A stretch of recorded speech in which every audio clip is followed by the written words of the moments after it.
വിവാദങ്ങൾക്കൊടുവിൽ കേരള തീരത്തിന് സമീപം മുങ്ങിയ MSC ELSA-3 കപ്പൽ കമ്പനിക്കെതിരെ കോസ്റ്റൽ പോലീസ് കേസെടുത്തു. കപ്പൽ കമ്പനിയായ MSC കമ്പനി 1-ാം പ്രതിയും ഷിപ്പ് മാസ്റ്റർ 2-ാം പ്രതിയും കപ്പൽ ജീവനക്കാർ 3-ാം പ്രതികളുമായാണ് ഫോർട്ട് കൊച്ചി കോസ്റ്റൽ പോലീസ് കേസെടുത്തത്. മനുഷ്യജീവനും സ്വത്തിനും അപകടമുണ്ടാക്കും വിധം പ്രതികൾ പെരുമാറിയെന്നാണ് FIR-ൽ പറഞ്ഞിരിക്കുന്നത്. അതേസമയം പരാതിയുടെ അടിസ്ഥാനത്തിലാണ് കേസെടുത്തതെന്ന് കോസ്റ്റൽ AIG പഥം സിംഗ് പറഞ്ഞു. ആലപ്പുഴ തോട്ടപ്പള്ളി സ്പിൽവേയിൽ നിന്ന് 14.6 നോട്ടിക്കൽ മൈൽ ദൂരത്താണ് മെയ് 25-ന് MSC ELSA-3 എന്ന ലൈബീരിയൻ ചരക്ക് കപ്പൽ മുങ്ങിയത്.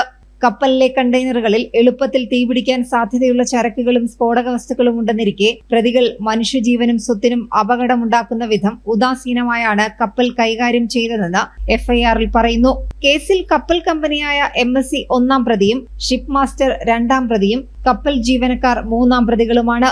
കണ്ടെയ്നറുകളിലെ രാസപദാർത്ഥങ്ങളും പ്ലാസ്റ്റിക്കും അടക്കം മനുഷ്യജീവനും പരിസ്ഥിതിക്കും നാശത്തിനിടയാക്കുന്ന വസ്തുക്കൾ അലക്ഷ്യമായി കൈകാര്യം ചെയ്തത് വലിയ പാരിസ്ഥിതിക പ്രശ്നങ്ങൾക്ക് ഇടയാക്കി. കൂടാതെ കപ്പലിൽ നിന്നും കടലിൽ വീണ കണ്ടെയ്നറുകൾ മറ്റു കപ്പലുകളുടെ സഞ്ചാരത്തിന് മാർഗതടസ്സമുണ്ടാക്കുന്നുവെന്നും FIR-ലുണ്ട്.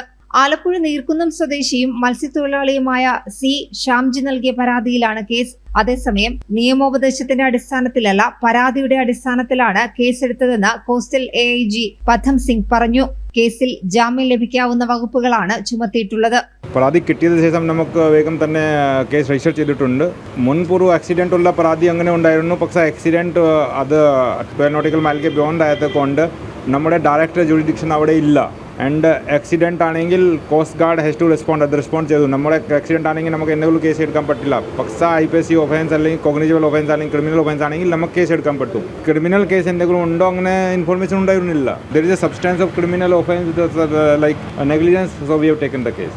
സ്റ്റേറ്റ്മെന്റ് പ്രൊസീജിയർ FIR പ്രകാരം we will take the statement of the complaint if required, detail statement. അല്ലെങ്കിൽ will take the statement of the crew, master and കമ്പനിയുടെ ഷിപ്പിംഗ് ഏജന്റിന്റെ സ്റ്റേറ്റ്മെന്റ് നമുക്ക് എടുക്കാം.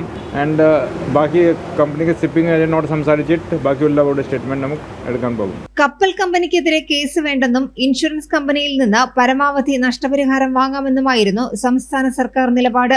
12 നോട്ടിക്കൽ മൈൽ അകലെയുണ്ടാകുന്ന സംഭവങ്ങളിൽ മാത്രം കേസെടുക്കാനേ കോസ്റ്റൽ പോലീസിന് അധികാരമുള്ളൂ എന്നതായിരുന്നു ഇതിന് ന്യായീകരണമായി പറഞ്ഞിരുന്നത്. എന്നാൽ വലിയ വിമർശനമുയർന്നതോടെയാണ് നിലപാട് മാറ്റി കേസെടുക്കാൻ പോലീസ് തയ്യാറായത്. ജനം, കൊച്ചി.